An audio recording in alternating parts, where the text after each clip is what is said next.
You are about to receive messages that may be harmful to your mental state. Your sense of reality will be questioned. Your view on things will be altered. You are now part of the meta.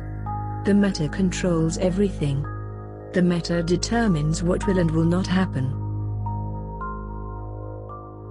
You are watching the Meta Show.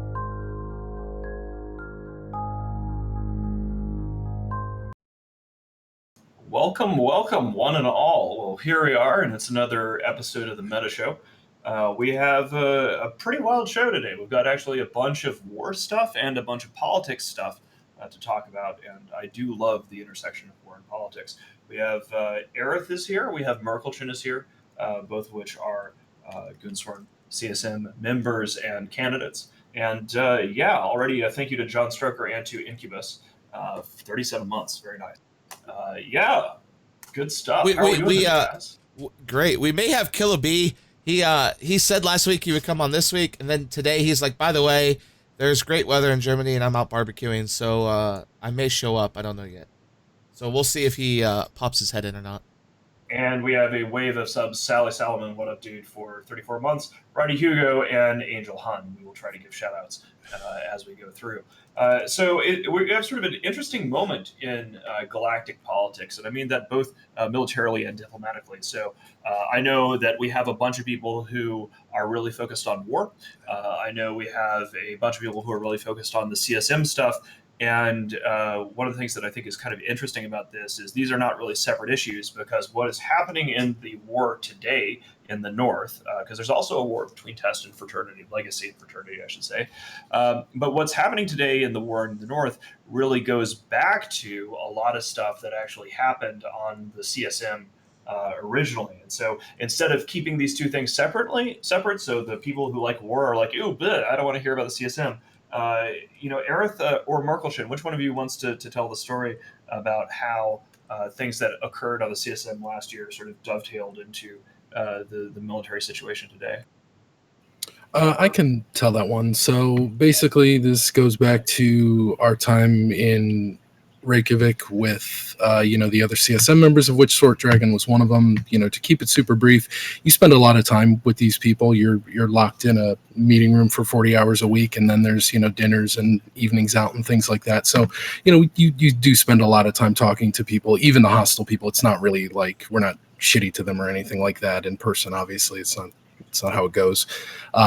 This all led to the agreement that, was mentioned, I think, on the fireside a little bit earlier, where, here's a bunch of faction citadels. We're making a peace treaty. A person like Sword Dragon, who obviously has been around the null game for a really, really, really long time.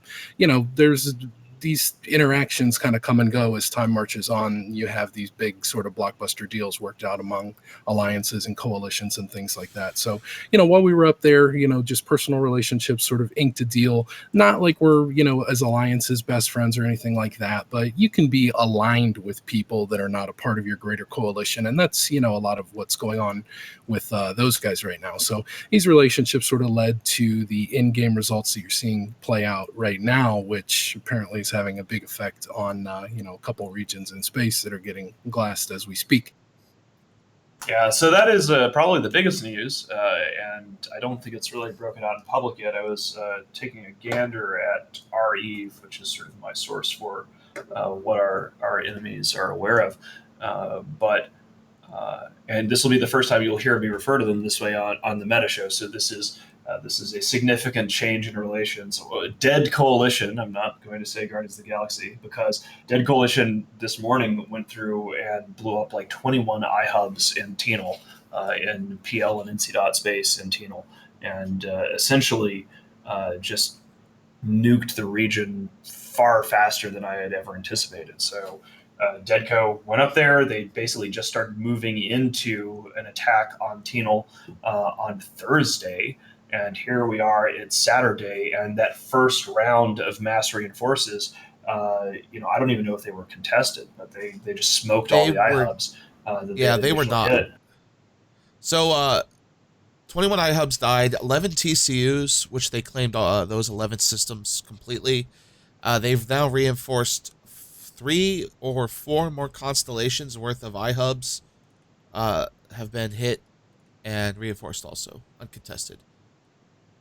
Yeah, so pretty happy about that. But that's probably the that's going to have a major strategic impact because NC and PL have historically been timing their vulnerability windows to Australian time zone, and Deadco is very strong in AUTC. Sword Dragon lives in Australia, and he has a lot of Chinese and Russian players, so they're very strong in this off time zone, and so it's not really something that's going to help Tribute too much if Tino is already off the table. Right. And this is a big deal because a lot of the old hand and CPL guys used to rat and mine, and Tino was like their getaway from all the rest of the rubbish, right? They would just sneak off to Tino. They knew they weren't going to get messed with because they had agreements with everyone. But I hear it's a good idea to go against Ranger Regiment when Horde and Elo Knight invade you. Right? They went against Ranger Regiment, 6 months ago? NC Dot sided with Elo Knight and Horde when Horde tried to invade Branch in their like pseudo invasion that was going on. And then you go and time everything for downtime, which, right, in case anyone doesn't remember, you guys watch the show, you probably do. Ranger Regiment's downtime alliance, they're Chinese. Like, post downtime is really big for them. Just kind of like Fraternity. And they have a lot of people. So that can really ruin a region really quickly. Well, think about Sort's story when you think about it. You went from all Asher and Jay and all the FCs, putting the screws to him, burning down a lot of his assets in a war, having to sue for peace using the relationships developed at CSM, where it's like, hey, we're friendly, we're not jerks to each other when we're in person. And that translates into his allies turning on him and trying to invade him. And all the while he's rebuilding his empire, trying to furiously rebuild his empire after being stripped of so much wealth with the treaty and then all the death. And now he's returned in force, kicking the teeth in of the people who tried to backstab him, essentially, after he's put them in his treaty. Like, he was insistent when he was writing the treaty with me that his allies be covered for some period of time. And they turned on him for that because they didn't get as much as him or something. Well, that small act is now precipitating them getting a region glass that may not have been glass. We might have did tribute and out, but now they're going to lose 2 regions out of it. Probably everything in Vino will be burned down. So 2 whole regions of economic activity hitting the economy at once. Our economy dropping because we deployed. It's been a great time for economic warfare, and they're not even playing. They're just getting beat down. Well, I think from a tactical perspective, it would be almost impossible for the Imperium to project force as far north as Tino, right? So, if they had not been shitty to Sword Dragon, right, even if he had just stayed neutral in this war instead of getting involved in attacking Tino, there was no realistic way that the Imperium could project force all the way from Delve all the way up into Tino across Deadco to hit NCNPL assets. So essentially everything that's happening in Tino is purely a consequence of just sort of shitty political behavior between NC Dot and their former allies in Deadco. And Horde's starting to feel it too. So a couple days ago, just as a joke, I hit 2 Astra houses, just 2 random ones. I didn't think they mattered in Venal. Come to find out, they're part of the Horde ratting Venal mission running group. And as soon as those got hit, Horde leadership started getting bombarded with questions of how are you going to protect our mission running in Venal if you guys are barely protecting Tino? What are we going to do? And the reply was, just use Fraternity Citadels that Elo owns. Oh, sorry. The reply was, just use Fraternity Citadels that Elo owns, right? Like, go live in those. But now you have a situation where, with the hit on Tino by Ranger Regiment, what's to say they don't go for Venal and start hitting all of Elo's stuff there, right? Because they have a pretty big axe to grind against Elo for when Elo went after Branch. So, well, Venal's a jewel. Economically, Venal is one of the best regions in the game. Especially with the burner missions, right? Like, burner missions make a ton of money for, like, individual people. It's effectively the only place that burner missions are run at scale at all. So, yeah, like, whoever controls those, not that you can really control them, but, whoever has the easiest time there, it definitely has an advantage. Well, you can control it with Citadels, right? Like, if you don't have a place to hurry up and safe up when you're being hunted because there's no Citadel for you to live in, that's a big deal, right? and they Yeah, have we've Asher got houses goons. in every system, right? Yeah, we've had goons there forever, so you can definitely make it safe. It's just it requires a level of coordination and skill that most people aren't going to have, Yeah. and that's a huge advantage for them, especially if they're kind of friendly with us, right? So we can all benefit. Also, some news just hit my desk since we're talking about the economics. This was a broadcast by Lady Scarlet to Brothers of Tangra just last night. She says, "This is where we purge everyone who's decided they don't want to pay us. We'll be moving all the RMT renters from Venal into your system, so please don't waste our time. Also expect a revamp to all our rental rules coming soon, as new rules on the structured deployments will be happening. Thank you." That's the reply from Lady Scarlet.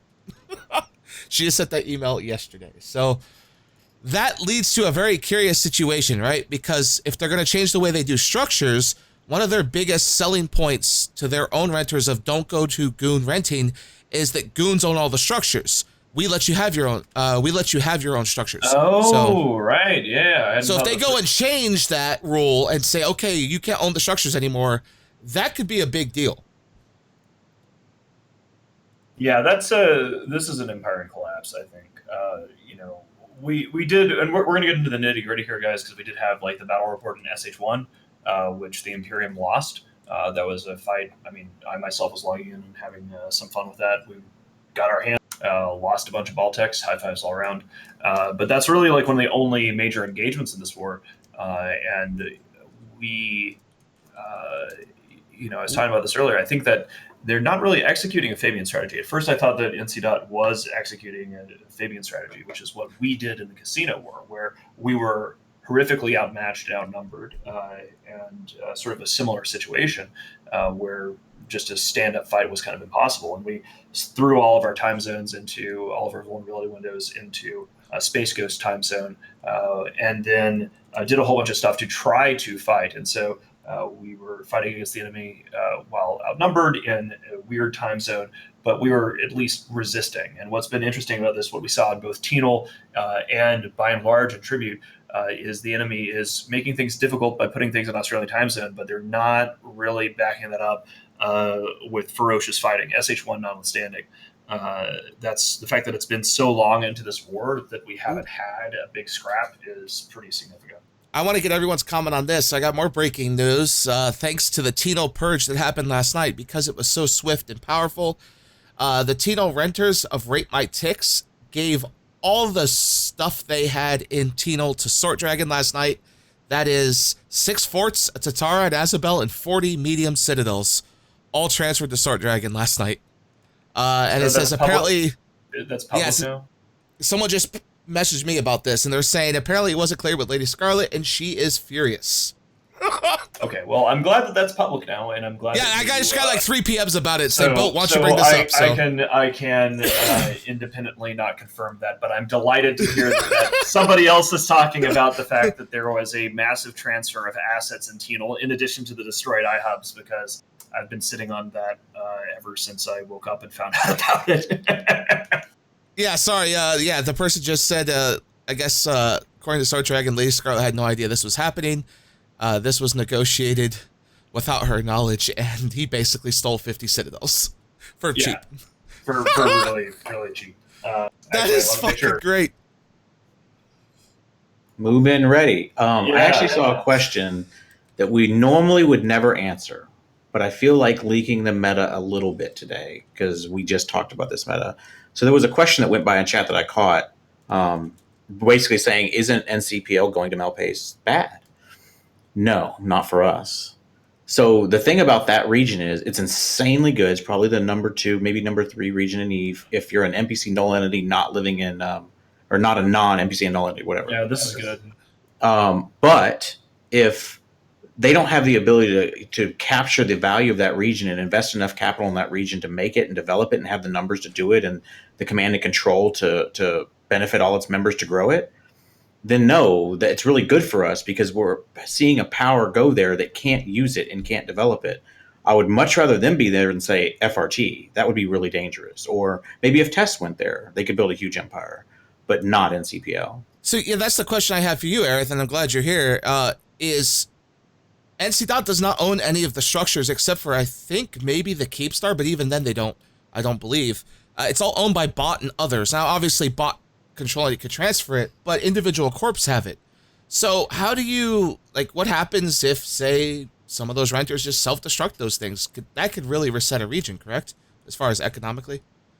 Sure. I mean, at this point, they have a huge capital disadvantage, right? What little capital they had deployed within these regions is getting burned to the ground if they didn't rescue it. And they rescued some. They get back some. Yeah.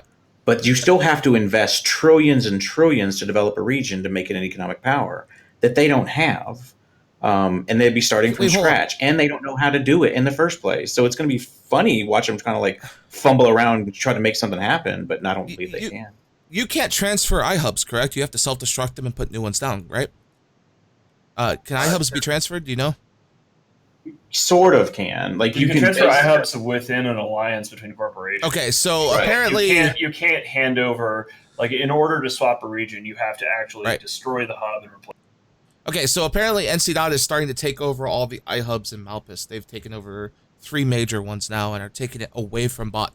So that's an interesting dynamic I didn't think about before this show. Now that all these people are dumping this in my lap, is that was the biggest selling point to their rental base. Is we give you autonomy, we give you the access to the structures, the iHubs, the TCUs. You could say it's yours. You know, you could have your own Keepstar. This is a huge shift from that within a matter of what, a month, from telling their own members that they were safe to have their own stuff. Don't go to goons. Yeah, well, I mean, they're, again, like, I think that now that I'm sort of thinking it through, the fact that Tino didn't encounter any resistance and, I don't want to get into, like, the Reddit drama or anything like that, but, like, the fact that, like, Redline 13 seems to be, like, a spokesperson and, like, a main FC for NC Dot already, like, regardless of him, like, being petty on Reddit, it does seem like there is a really significant leadership vacuum, right? So, like, what we're seeing here, NC Dot, like, changing their policy when it comes to structures on renters, and Lady Scarlet is basically just trying to clean up a dumpster fire here. She doesn't really have that many options. But similarly, you're not seeing, like, a lot of mainline NC Dot FCs being deployed. The sort of maneuvers and decision making. It basically seems like there is a leadership vacuum and that there's a lack of command and control. And that's the only thing that would explain something like Tino being purged and also losing track of, like, 40 plus citadels and it's just getting handed over to Deadco. Like, that's huge. Maybe Merkelchen, you can comment on this, but I think it's the time zone. They just kind of hoped that by timing everything to a time zone that we don't normally operate in, they'd be safe. And now they're having to throw whatever FC is willing to be there. Redline, this guy named Brother Bob, Horde's throwing in named FCs that you never hear of. It's like they're having to Horde FCs we don't know. I'm used to that, but, like, with NC Dot, you're used to seeing. Like, there's a bunch of. Remember back when we were making fun of NC Dot because they were letting FUFA run fleets a couple years ago. And yeah, exactly, same thing. Yeah, but, like, right now, like, compared to what we're used to dealing with, like, FUFA is, like, fucking up here compared to what we were expecting. The guys I've seen where's Vince? Where's White Arrow? Like, where's Travis Muskrat? Where's the usual suspects? Right? Like, usually that's a lot of these guys might have stopped playing a while ago, but when your alliance is under assault, as we saw during the Casino War, you have people who have stopped playing for years will come back when they hear the horn of Gundor. So I would have expected when Tribute is getting hit like this that we would see a lot of these guys from NC Dot that stopped playing a while back, like the big name FCs, coming back to their people in a time of need. And we have not seen that, and I think that's quite significant. Here's a big one. To give you an example of comparison, Headliner took a fleet of like 150 PL down to Fraternity Space recently. He was even included in the battle report versus Test. There was this huge fight down there where all the North ventured south. Off again. Oh, sorry. All the North goes south, right? All the North just packed up went south, helped out Fraternity, and they had this huge fight, and Headliner was specifically named as, like, the FC that helps. And then you look at SH1, out of the 1,200 bad guys that came from all of the East and North there, PL had 65, and there was nobody of names, like no noteworthy people at that fight. So it feels like they're just hoping that the time zone mixed with sovereignty defense, i.e. jammers and jump bridges, and bubbles on gates are what's going to kind of slow us down. I don't think they can win. I mean, they even said this in one of their war victories, where they're like, look, we won a big fight, but we still think we're going to lose the war. Like, who says that to your line members, right? I think Corns it's has weird. a pretty sad point here, which is maybe the reason why the old, well-known NC.FCs have not come back is that NC. Has already pre-rationalized this conflict as a loss. Like, they've basically already decided that they're going to lose these regions and whatever, which, you know, that's something that we didn't do in the Casino War. Like, we were fighting up into the very bitter end, even way past that, when, you know, by all rights, I should have probably made the call to uproot and move people to Delve way earlier than we did. So I think it's pretty curious. Well, if you're squaring off against us, you kind of have to look at it like, at least if it were me, we have a really, really solid EU time zone. There's plenty of personalities around there and groups that are super, super busy during that time. If you push your timers and stuff like that into like the US time zone, especially as it gets later, you know, you have people like Asher waiting for you, and it's probably not going to go well because it's a major position of strength for us. So that sort of leaves like the really, really early stuff for you, and then here comes a sword dragon, you know, so it's tough to pull off now, I think. Well, yeah. Right. I was just say, if they want to retreat, like if you in your head you know you're going to lose and you already have your plan B, the advice I would give them, I'm going to act like their finance director for a second.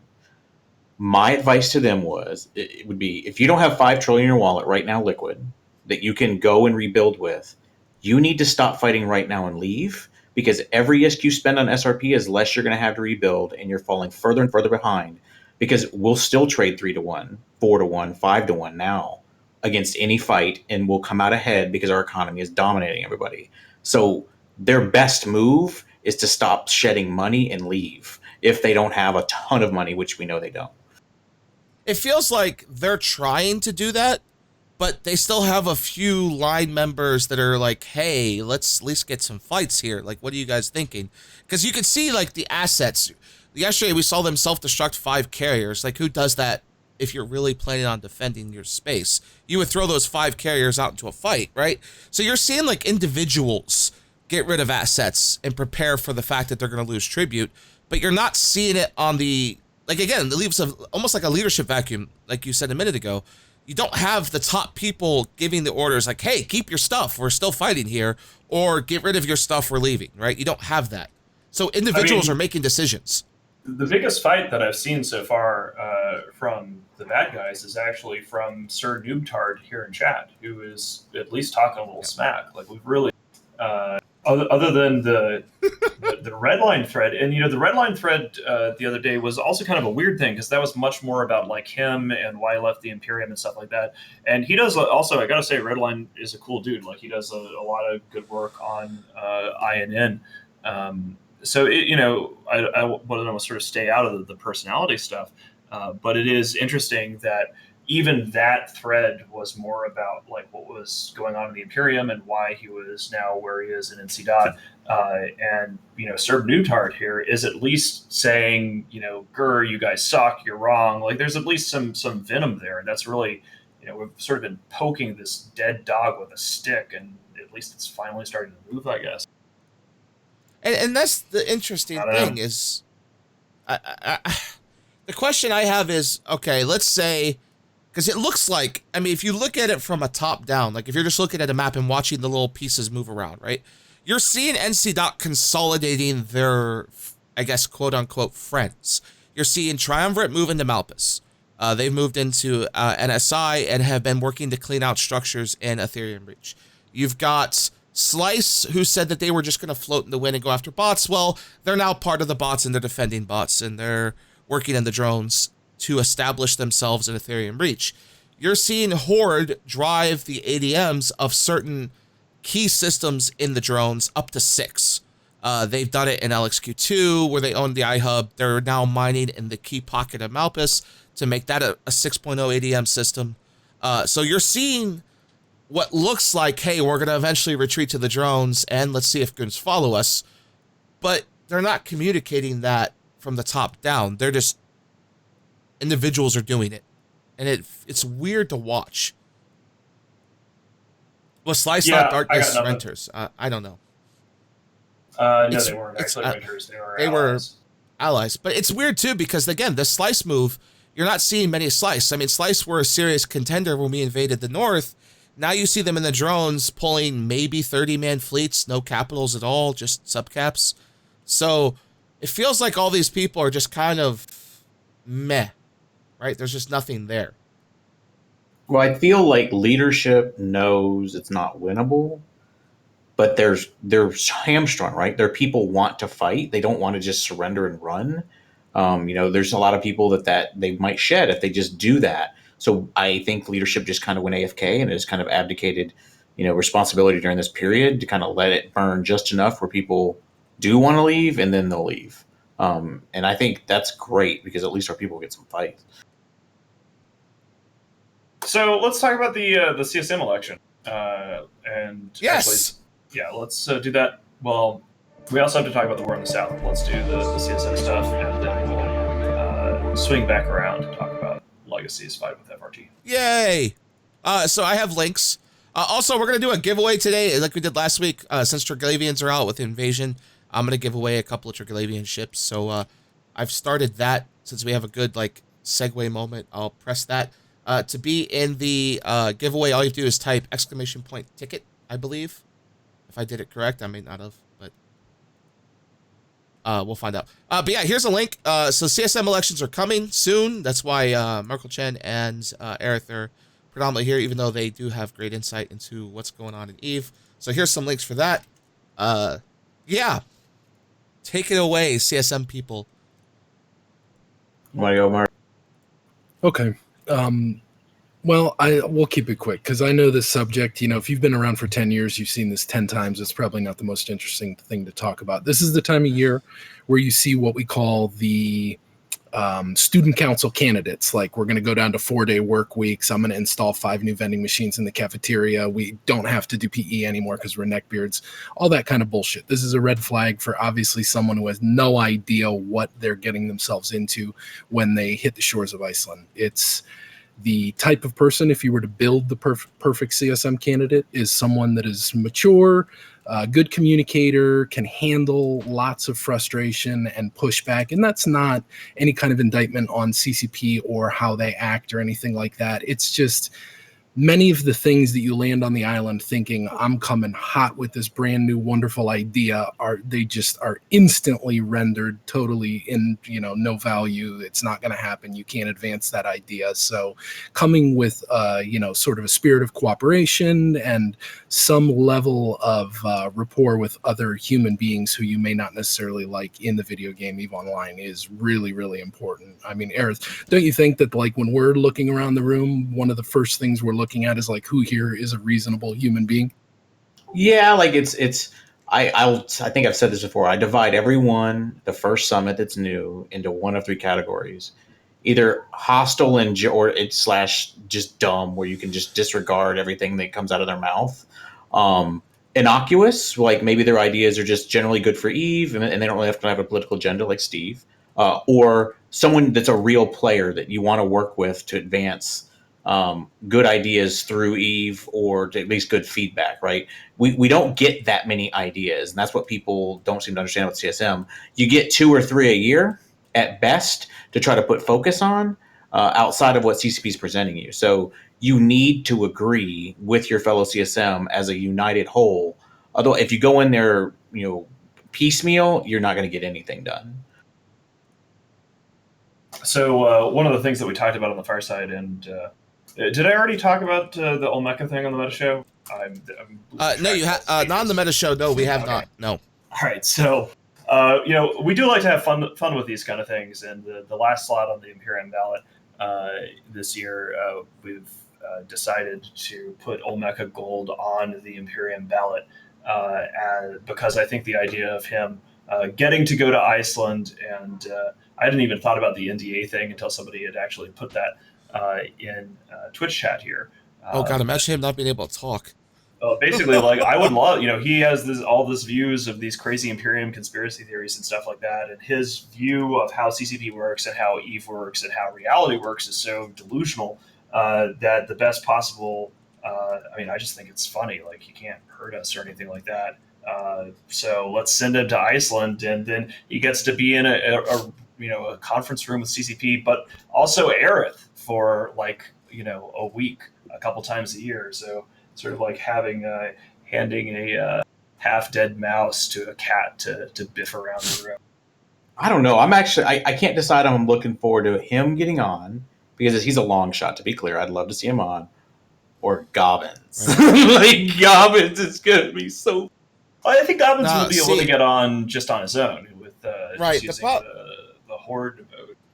Well, you think that, but the question is do they get do they get the people? Because we've seen in the past, if you remember when we went against Horde during the old war, the Horde has a lot of turnover that they just don't purge, right? They have a lot of people who play and quit.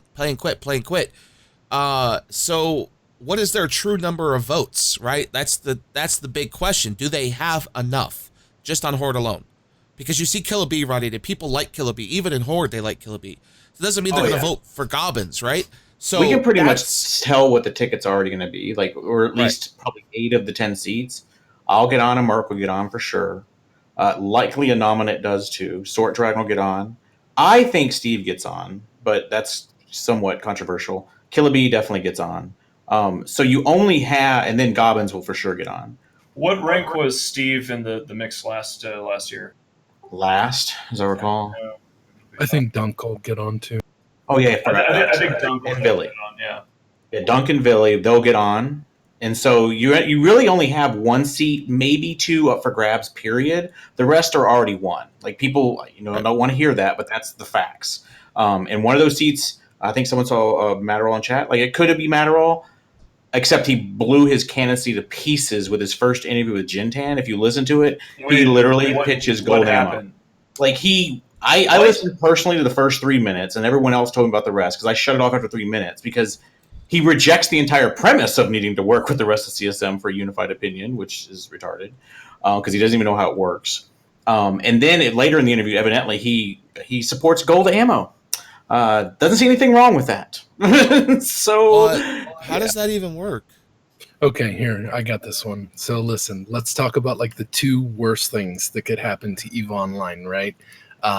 Somebody in the building in Reykjavik looks around and says to themselves, how can we make more money, right? And then some enterprising individual responds, I have a great idea. Let's sell a added fee-based something that makes the ammunition that's put in the ships of people who pay for it better than everybody else in the game, giving an actual in-game advantage to someone who's spending money on something else.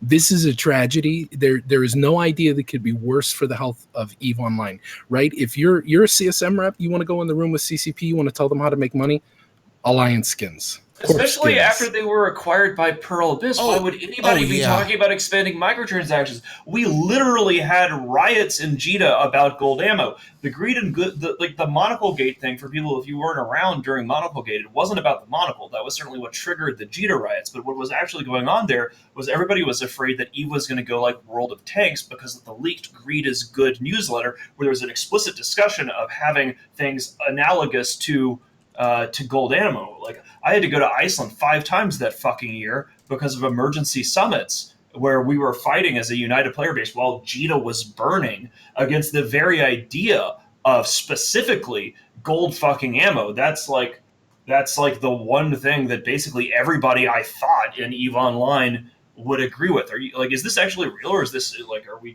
saying? Well, I feel like we have to link the interview. It was such a train wreck. I've never seen a worse candidate. I like Matterall as a person. I consider Matterall to be a friend of mine, so I don't want to actually if this is, can we verify this to make sure that this is actually true and link the Noisy Gamer saying it's real, and it was on I thought it was in Imperium News. It was on our site already. Wow. Yeah. So I don't listen to CSM interviews, so I don't know. My thing though, and I will say this. I do like the idea of costumes. Pearl Bliss does amazing, costumes in games, right? They make really selling cosmetics is ideas. great. Like I bought Cosmetics. I bought like Tinogen, Ship skins. Sin Dianas or whatever for like my Warframe little space ninjas or whatever. Ship skins are like the best thing on the planet, right? Like you could get like give more ship skins. More ship skins, goons will buy them. Especially if they could color coat their whole fleet a color, right? Like people will buy that stuff. Especially gimmicks. Oh, by the way, I'm still stunned. Like that's just to kind of take another direction. The raffle has started, and you want to get into this because I just got donated a brand new Triglavian T2 ship, currently valued at $3.2 billion to give away in this giveaway. It is the I don't even know how to say this. Ikatsura, the Cloaky Cruiser, is going to be given away at the end of the show. It's a brand new Triglavian ship, just came out with Invasion. One of our lovely viewers just said that he wants to see it given away. It just contracted to me, so we will give it away here on the Meta Show. I think if you want to really screw a game up, you start making people pay for things that make them better than everybody else that isn't a routine part of the game. Like, let's look at this one. How would you like maybe something insane like you put, instead of paying a fee, an ISK fee to use like an Anzablex jump bridge, you just put 1 plex in there. So only people that are going to pay 1 plex can have the luxury of bouncing around their region, to go down that. Start down the road of gold ammo, then everything gets that. I have not heard anyone in favor of gold ammo that was actually a player ever. I mean, this is literally why the Jeter riots happened. All right, I don't want to spend the entire show just shitting on Matterall about this, especially. No, it's not just Matterall. I mean, but there is a crowd of Eve, the crowd of Eve to do alliance tournaments. They want that kind of thing because that's the reason alliance tournament ships, you've started to see them go away, because the idea of one group winning unassailable wealth through the game, right? Like the alliance tournament is one of those things where if you have a whole lot of money to dump into Plex, you can make perfect characters, you can make perfect ships, and spend all this money on the alliance tournament. So it's a pretty big deal. If you guys want to see the link to this, since we're not going to continue talking about it, here's the link to the Matterall interview from Jintan. If you want to go watch this yourself, Jintan's been doing interviews with all the different CSM people that aren't like guaranteed to get on types. Yeah. Okay, so that's a thing, but he doesn't have a block. So one of the questions that people had in chat earlier, before we got off on the gold ammo stuff, the reason why. So Fuzzy Steve, I think Steve Renukin is actually a really cool guy. I have probably met him and shaken hands with him. I don't think I've ever had like a lengthy conversation with him, but he's around and about. He's a genuinely cool guy. Like he's legit. He stays in his lane. He's like got his issues. He's got his voter base. The reason why he's at risk for maybe not getting on is not because there's anything bad about him. The question in chat was basically like, is there something wrong with Steve or is he controversial? There's no real controversy on him. He's just a genuinely independent candidate, who does not have a block backing him. So he might show up in the mid tiers of some rosters and some of the blocks, but he doesn't really have a bunch of voters secured, which is kind of like why somebody like you'll occasionally see candidates like Olmeca made that whaling video last year. You had Brisk Rubal did a bunch of really cool campaign videos. And when somebody has good marketing that can capture the popular imagination, they can get in on the ballot that way. But if you're going to the election without the explicit support of a block backing you, it's very hard to get in, especially now that there's only 10 slots. With 14, it was a bit easier. Well, yeah, he's got some people that are kind of going to schism his vote, like the Mike Azaria or whatever. He might draw some of the same voters that Steve would draw, maybe the Satoni replacement. Plus, at the last year, I think he was so low due to Brisk, most likely. I think Brisk probably leached a lot of votes from him. So I hope Steve makes it back on. I've never once seen him pitch anything or support anything I thought was bad for Eve. So there's not many people we can say that about. Here's a recommendation I have for if somebody, say, does get in, like an Omega Gold, is go read the AMA that was done by the CSM member that talked about Dominion in the trailer, and like how his experience with when he would present ideas and devs would just look at him and be like, yeah, no, we're not doing that, goodbye, and then like walk out. Or they would come to the meeting and just kind of be like sitting there. you know, you may, if you go into this starry-eyed and thinking that you're going to change CCP because you're that one guy that's going to do it, I highly doubt that will happen, and they should temper their expectations pretty quick. Okay, so we're going to do the giveaway in 5 minutes, and then after the giveaway is done, we're going to go into subscribers only mode, because you do not do giveaways for subscribers only. That's like right. So we missed Cool Kids Only mode last week, and I apologize for it. And this week we're going to do it. So 5 minutes, we'll do the giveaway, and then Cool Kids Only. I just want to point out that the ship we're giving away has one of the coolest skins I think I've ever seen for a ship. It's like this like lightning affected skin called Singularity Storm, and it even has like actual like moving effects to go along with a skin. I think that's the first time I've seen a skin that does that. So that's really cool. I am excited to give this away. Let's talk about one thing we haven't talked about yet. The South. Actually, quite ignorant is the South. So what is going on there? But why don't you start us?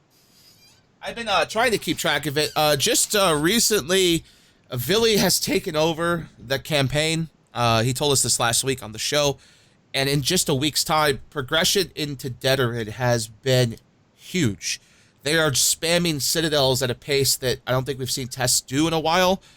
Just the other day, they had 4 Fortizars and 20 Astra houses they had to fight over. Hostiles managed to get one of them. So that's a big deal. And that one that they got was because the whole north came down. There was a big fight, 1,000 on 1,000, I think, or something like that. Whenever it's Fraternity versus Test is winning, and they're winning big. You're seeing huge fights go down in the South. But when the North has the opportunity to come down, you're talking like Horde, NC Dot, PL, Skill U, plus a whole lot of low-sec people getting involved, Siege Green helping Fraternity, stuff like that. You're actually starting to see Test struggle, but they're struggling evenly. Like, it's even fights with the whole North showing up. And that's a pretty big deal for Test, to see that there's that much of an even keel involved. I think it's going to be kind of interesting to see, like, if the NC Dot aligned forces do, like, if they're not going to fight against the Imperium, do they spend more time like visiting and helping? Are we going to see transfers there? This is why I thought that, like, when we invaded Tribute, they were all just going to quickly retreat to the drones and then try to help out as much as they could in the South. They've only went down, I think, once so far in a major way in the last week, and there's been fights every single day versus Test.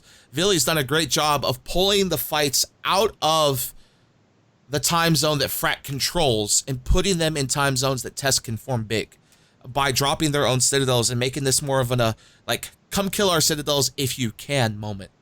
And that's a pretty big deal. Just throwing money at the problem and forcing it to U.S. time zone, which is something I don't think Fraternity was expecting. I don't know why. I mean, Test just secured a large amount of income with the JITA Treaty or the Charlotte Perimeter Treaty. Yeah. They're going to have all those kind of roles. I don't think that people really are aware of the impact of that.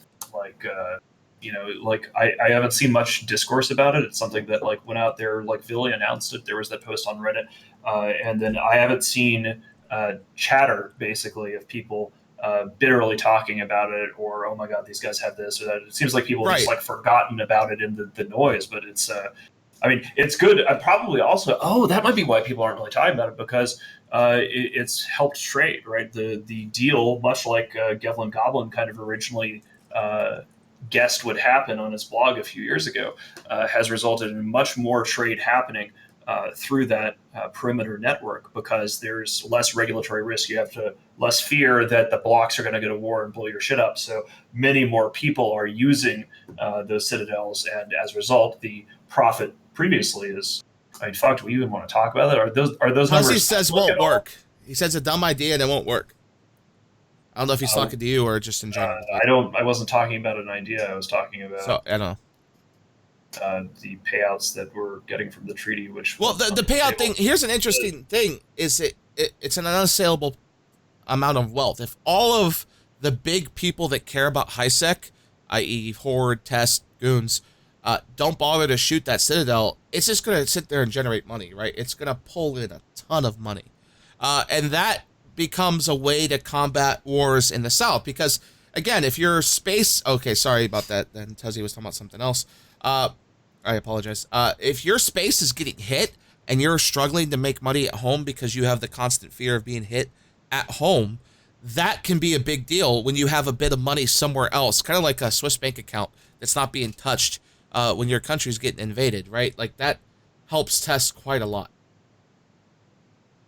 That's actually blast from the past. We have a Kinzoku flagged Twitch chat saying, "Please stop speaking. Go fight goons." I miss Old Kenny.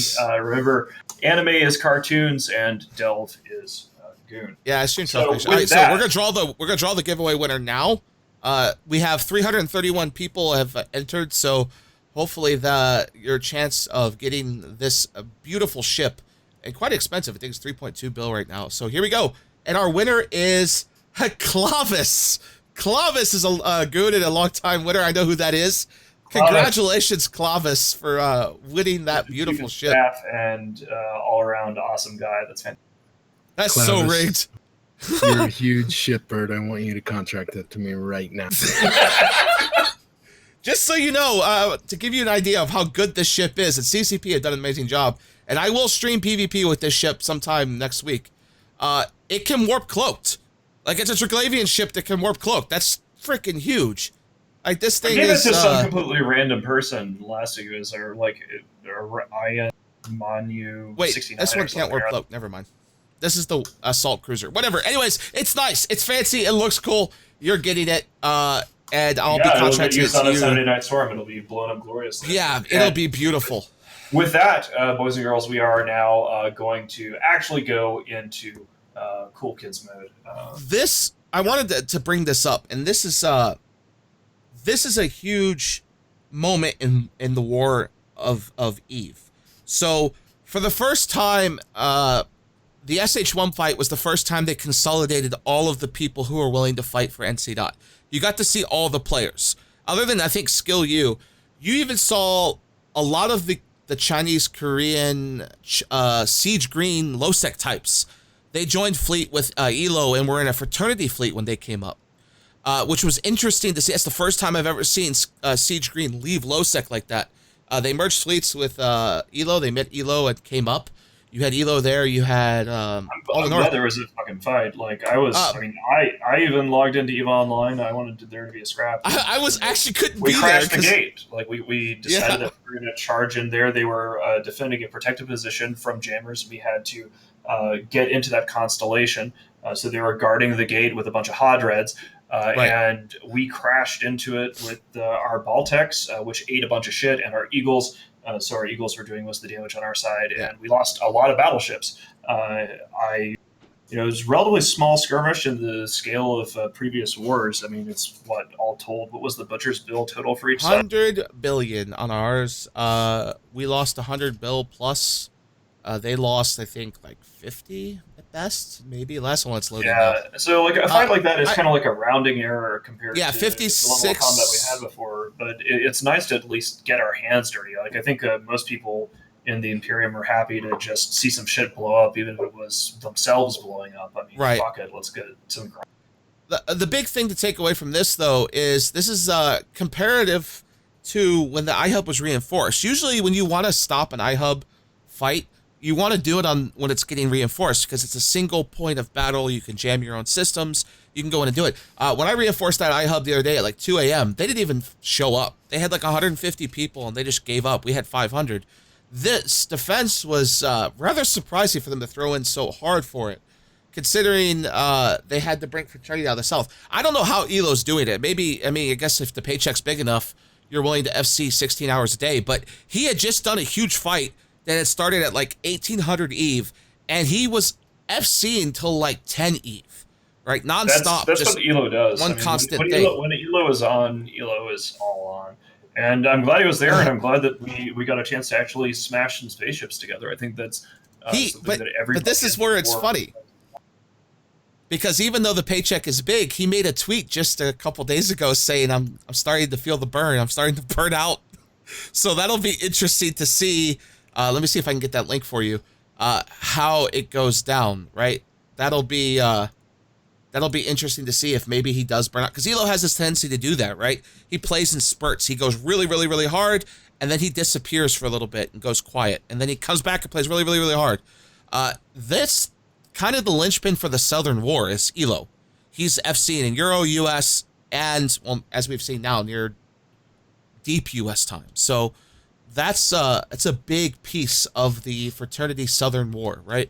That's a big deal. So I mean, did you mean to make that all so sexual, Boat, just then? Did I? I didn't even realize I was doing that. Okay, maybe it's just me. Maybe it's just what's on your mind, man. I don't know. All right.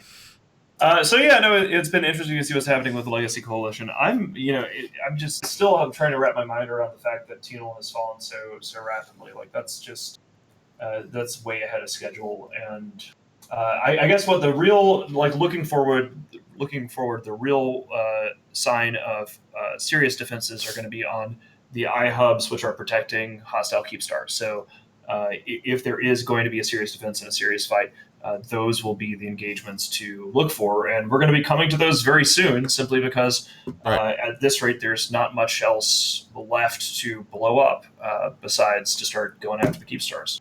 And that's the thing too. The iHubs make anything they do possible. Yesterday, they went to take down the jammer for something, and as soon as they did, we had 200 super carriers ready to go. Right, like. The jammer is keeping them alive, or even the fear that they could online a jammer, right? Even if you don't have a jammer online at the moment, they could do one in the middle of a fight. It takes 5 minutes to go online. That can be a dangerous situation. We've seen that now where we used super carriers the other day. We had 50 of them, and then the FC went, oh shit, they could have just online that jammer. Oh boy. And they didn't. So I guess they weren't really getting too far ahead there on the brains. But this is an interesting war because you're seeing... It feels like you're seeing Vince show up and he'll like handle the behind the scenes stuff like jammers, jumpers, and stuff like that. But he's not really showing up in the fights. He's leaving it to like FCs you never hear of. It's a really weird way to defend Solve. Like compared to Mittens here, who has firesides and shows up to battles and is in a battleship or whatever you were in that fight. Right, you're not seeing Goblins in these fights. You're not even seeing Goblins broadcast for these fights. You're seeing random FCs hype it up. Yeah, I think that it's you know that scene in Apocalypse Now where Willard gets to that last bridge on the border, and there's these crazy lights and this crazy carnival music, and Willard is like going through the trenches, going, who's in charge here? Where's the CO? And somebody looks at him and says, "Ain't you?" Like it's that kind of like total breakdown of command and control. That's what seems to be what's happening here. I mean, I could be wrong, but we'll find out.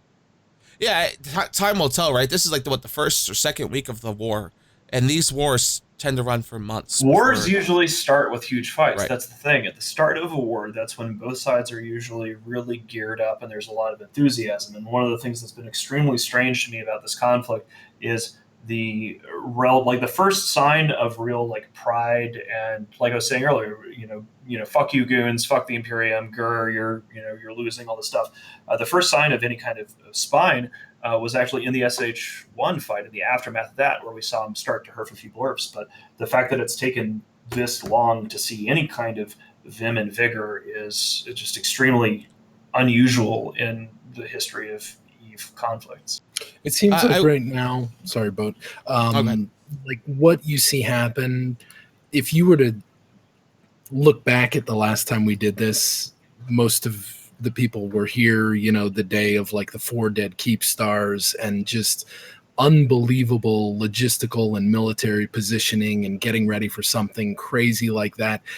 The table is kind of just being set right now, isn't it, though? Like, I wouldn't take it. I heard somebody in chat say something about this seems like it's starting slow.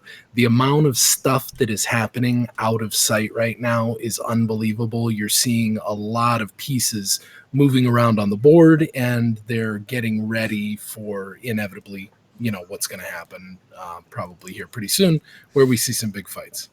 Under the table, big fight. Okay. Uncle Chat was reading chat. That's great.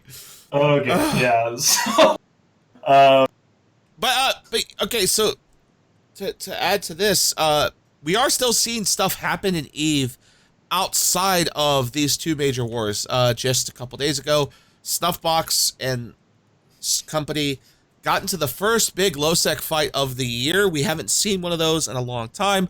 250 billion ISK and dreads and carriers have gone poof. There's a battle report there. Looks like Snuff and Friends versus Shoot First and Friends, and a big fight went down in low-sec. I don't even know what it was over. I think it was a Fortizar, but who cares? It's nice to see things blow up. I enjoy that. We're also seeing CVA make a kind of resurgence. 150-man CVA fleet fought against some random people and killed a whole ton of dreads. That was pretty cool. Some of those dreads didn't even have guns fit. That was the takeaway from that fight. That's why that was funny. 3 of the dreads didn't even have guns. You know, full fits, it no guns. struck me just there, something that's kind of odd. You know, again, I haven't seen too much chatter about it from the line. Yep. We did have some questions on the fireside, but, you know, we're doing this whole meta show here, and we haven't even talked about the fact that there was an expansion that was released and a 64-bit Eve client since last week. Well, I mean, I guess the reason we didn't talk about it is a lot of people are still waiting for the next couple of weeks to see if the 64-bit client isn't full of so I'm bugs. curious, like, for people in chat who are part of the elect, the cool kids, I'm curious to see what people who have installed the 64-bit client think of it so far. Is it worth doing? Is it positive? Do you notice a difference compared to the 32-bit? I'm kind of curious what people's feedback is. Hilmar said that 1/3 of the player base had switched over already, which is pretty high uptick for something crazy like that. I've been running it all week on a lot of clients, and it seems pretty good. It's stable, and I like everybody's big worry was the memory utilization, which seems to be like right in line with where you would expect. I don't have like the greatest computer on the planet, but it's a pretty new computer, and it's not even close to being taxed running 7 clients. Yeah, well, that's great. Oh, sorry, go ahead. I was just going to say that's great. Like, so I want to bring that up and then give credit to CCP. Like, we do complain occasionally when silly things happen, but a 64-bit client is something that people wanted for a long time, and I'm delighted to hear that it's working. This is a big deal when the big 10% tie-dye fight kicks off over a Keepstar. That'll be the test, right? Because in the past, you knew your client was going to crash when it hit about 3.5 to 4 gigabytes of RAM usage. And then once it hit that point, it would start the hard lock. It would try to go over that, but obviously it couldn't with a 32-bit client, and then it would crash. And you knew this was coming, and you kind of could prepare for it with your Titan by just relogging when it hit that point, right? You just run with Task Manager up. But I think a guy yesterday talked about it, and then today during the fireside, he posted an image of it. He ran 32 clients and was peaking at around 50 gig of memory usage out of his 96, and said it was wonderful just to see the game in full detail on that many clients working. And there's a couple of videos that have been posted from test fights where guys are getting 7-8 gig on big, huge fights, full graphics, giant monitors. So that's really cool that it's actually stable enough to do that. That was that actually might really help CCP's marketing down the line in sort of a byproduct of the 64-bit client working very well. So McLeod was pointing out here in chat that he's seen people basically doing this in like full 4K glory. Oh, and yeah. It's really pretty, even in the big fights. So one of the challenges that CCP has is that when we make the news as a player base, when we're in the news, usually all these screenshots are these big battles where everything is in potato mode and it's just a bunch of like red and blue, crosses essentially. But now, if the 64-bit client works out, you can see. I did see the video of that curved monitor. That was all over. Oh yeah, I'm trying to get that. That was link. just absolutely. That beautiful. was beautiful. It makes the game look really cool, and in those cool moments, which are when everybody gets together and has a big null-sec slap fight. So, maybe that'll get us a new generation. Yeah, I'll try to get that link to you guys in just a moment. A guy made a great video where he was in first-person mode. If you haven't seen first-person mode before, usually you do it like an interceptor, and you can like zoom around and fly your ship. So he went into first-person mode while orbiting a Titan or a big capital ship, and then showed the view. And then in the background, of course, he had the mountains, which was perfect to go with this gigantic fight. So I'll try to find that video here real quick. Also, as someone pointed out, they made a special 64-bit client just for NC Dot. Here's a link in chat of that.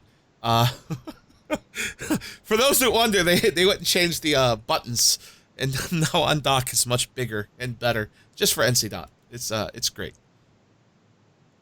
Sweet. Well, that actually brings us to the. Time's up. It's 4 o'clock, so I believe that is it for today. Yep. I want to thank everyone for coming. I want to thank everyone, and congratulations to Clavis for his new shiny toy. I hope that gets blown up in a spectacular way. Thank you to Aerith and to Merkelchen for deigning to grace us with your presence. Thank you all for turning up, and thank you for at least a couple of NC Dot guys talking mad smack about us earlier, because that's really been about the only. We were in the middle of talking, but we had a guy resubscribe for 51 months, and I don't remember if I have the name here right now. But thank you very much for that. I don't know if I've been asked to Han. So. Oh God, I can't even do that. They've been asking me to do that whole week. There's a link to that video. I actually saw a French guy do that. I was in Paris many years ago and wandering around, and some old French dude just looking like a complete stereotype. He had a baguette under one shoulder in his mid-50s, was walking around talking to. He was on the phone, I guess. I don't know. I don't remember.